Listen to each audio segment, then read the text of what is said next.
Morning student, स्वागत है हमारे ऑनलाइन क्लास में। हम साइंस में चैप्टर 9 प्रकाश के बारे में पढ़ रहे थे, जिसमें हमने कल जो है अवतल दर्पण से प्रतिबिंब निर्माण के बारे में पढ़ा था। अवतल दर्पण से प्रतिबिंब का बनना, उसमें 6 स्थितियां हैं, जिसमें से कल हमने जो है 3 स्थितियों के बारे में पढ़ा था। आज हम नेक्स्ट 3 स्थितियों के बारे में पढ़ेंगे। ये एक इम्पोर्टेंट टॉपिक है, इसलिए इसको थोड़ा ध्यान से समझना है और वापस जो है इसकी प्रैक्टिस करना है घर पे। तो कल हमने जो 3 स्थितियां पढ़ी थी, उनमें पहली स्थिति है कि बिंब जो है अनंत पर है। बिंब अनंत और वक्रता केंद्र के बीच में है और बिंब वक्रता केंद्र पर है। आज अगली जो 3 स्थितियां हैं, उनमें से हम चौथी स्थिति पढ़ने जा रहे हैं। तो चौथी स्थिति जो है उसमें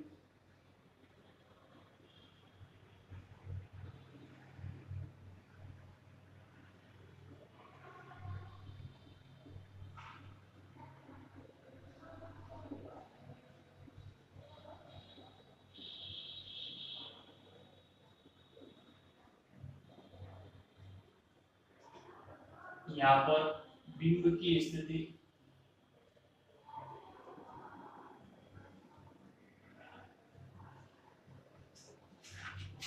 वक्रता केंद्र सी व फोकस एफ के बीच।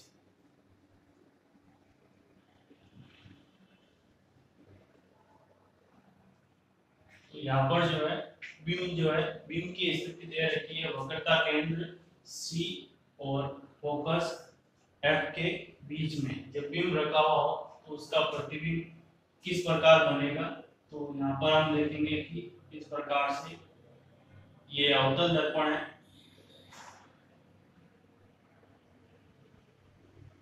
ये इसका ध्रुव है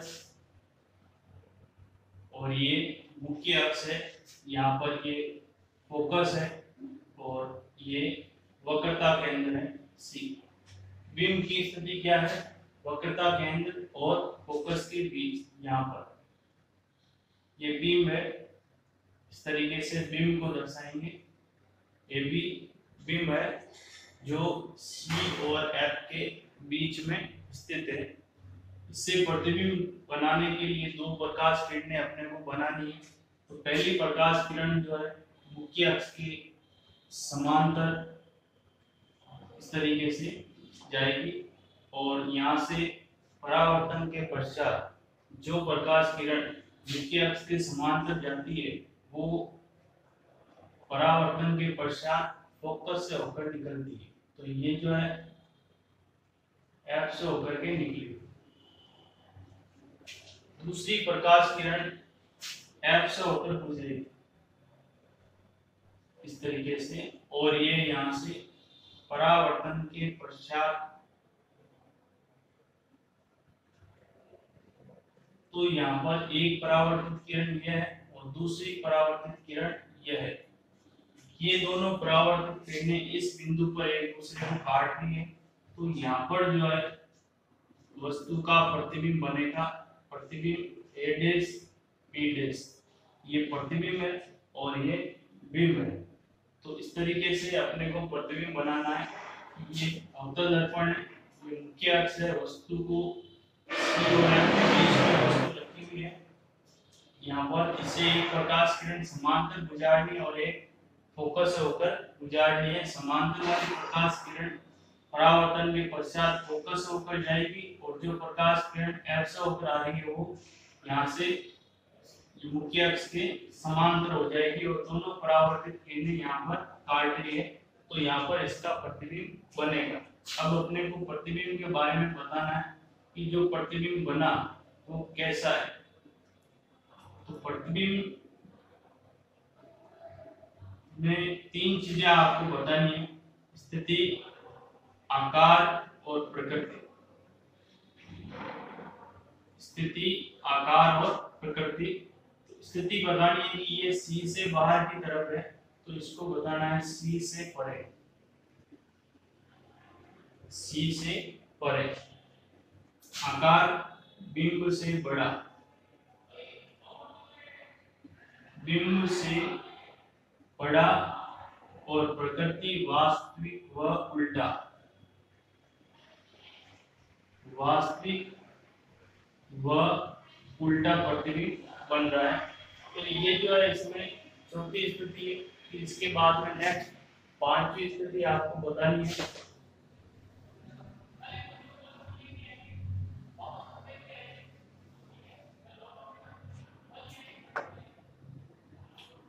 बिंब की स्थिति फोकस पर,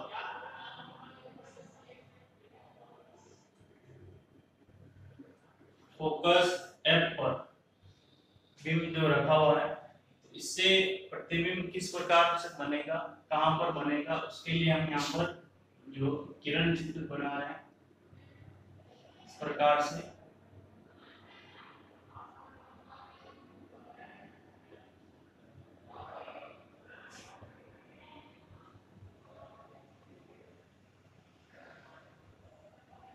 इस प्रकार से ये फोकस है, ये वक्रता केंद्र है, और ये जो लाइन है ये मुख्य अक्ष है।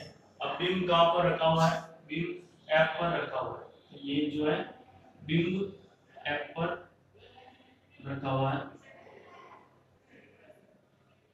ये बिंब की स्थिति है फोकस पर।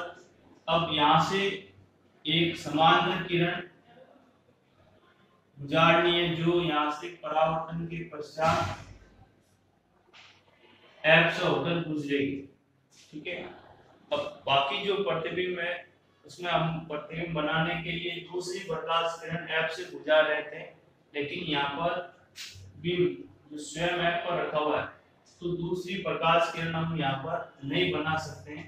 तो दूसरी प्रकाश किरण यहाँ से इस दिशा में निकलेगी और ये वापस यहीं से ही परावर्तित हो जाएगी, यानी यहाँ से जाएगी और इसी दिशा में वापस ही परावर्तित होकर वक्रता केंद्र से होकर गुजरेगी।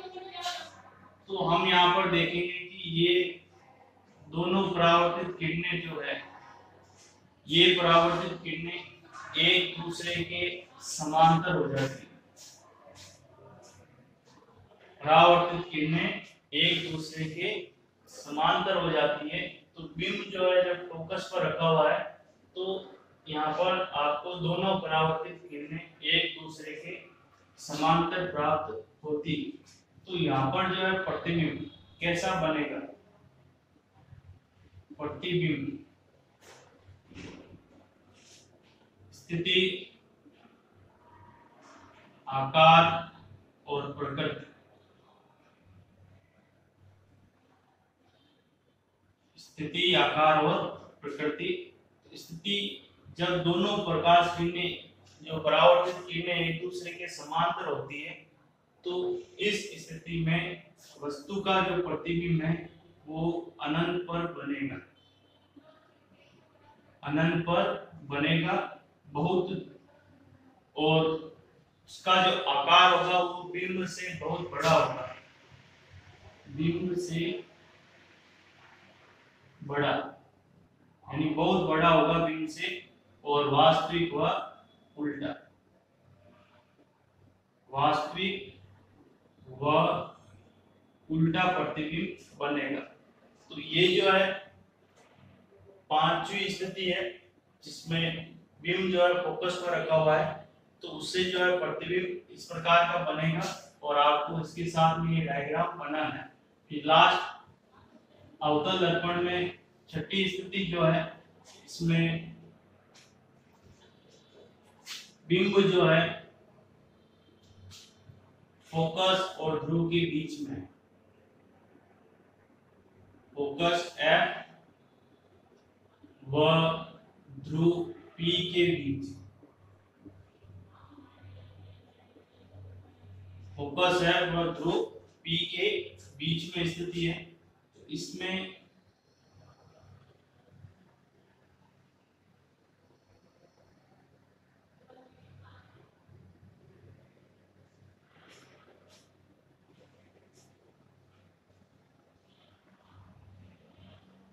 ये फोकस है, ये वक्रता केंद्र है।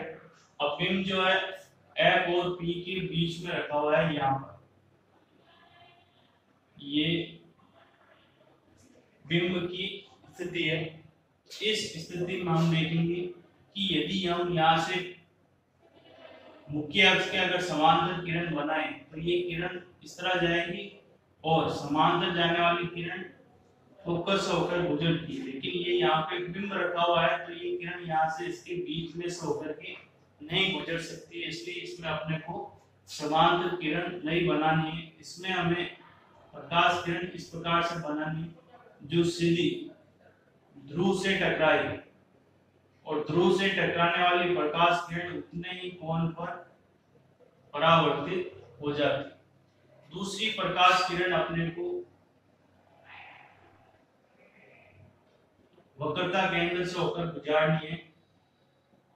यहां से प्रकाश किरण जाएगी और वापस उसी दिशा में ये परावर्तित हो जाती है। यहाँ पर हम देखेंगे कि दोनों प्रकाश किरणें जैसे जैसे आगे जाएगी इनकी जो बीच की दूरी बढ़ती जाएगी, ये एक दूसरे को कभी भी प्रतिच्छेद नहीं करेगी।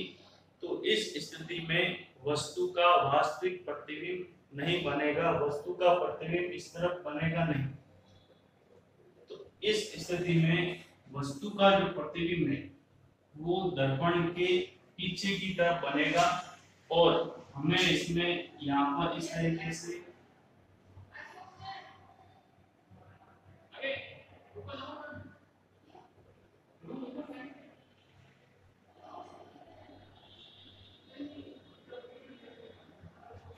इस तरीके से A डैश B डैश, ठीक है, यहाँ पर जो है। तो इस स्थिति में हम देखेंगे कि यदि बिंब जो है F और P के बीच में अगर इसकी स्थिति है तो इसमें प्रतिबिंब जो है दर्पण के पीछे की तरफ बनेगा और सीधा प्रतिबिंब बनेगा। तो यहाँ पर जो है प्रतिबिंब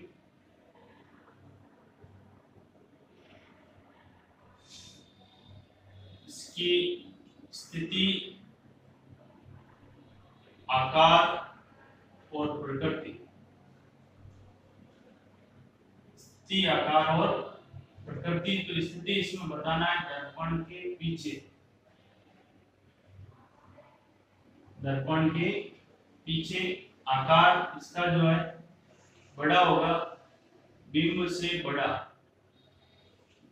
बिंब से बड़ा आकार होगा और ये दोनों जो किरणें हैं ये इस तरफ प्रतिच्छेद नहीं कर रही है, हम इनको डॉट डॉट करके इनको मिला रहे हैं, यानी ये पीछे की तरफ प्रतिच्छेद करेगी लेकिन वास्तव में प्रतिच्छेद नहीं कर रही है, इसलिए इसका जो प्रतिबिंब है वो आभासी होगा, वास्तविक नहीं होगा। आभासी व सीधा प्रतिबिंब बनेगा। तो अवतल दर्पण में केवल ये एक ही ऐसी स्थिति है जिसमें वस्तु का जो प्रतिबिंब है वो आभासी और सीधा बनता है और बिंब से बड़ा बनेगा। तो केवल इसी स्थिति में वस्तु का प्रतिबिंब आभासी बनेगा। ये एक इम्पोर्टेंट पॉइंट है कि दर्पण में, अवतल दर्पण में वस्तु को कहां पर रखें कि वस्तु का जो प्रतिबिंब है वो आभासी और सीधा प्राप्त हो। तो उसकी जो स्थिति है वो F और ध्रुव के बीच में आएगी।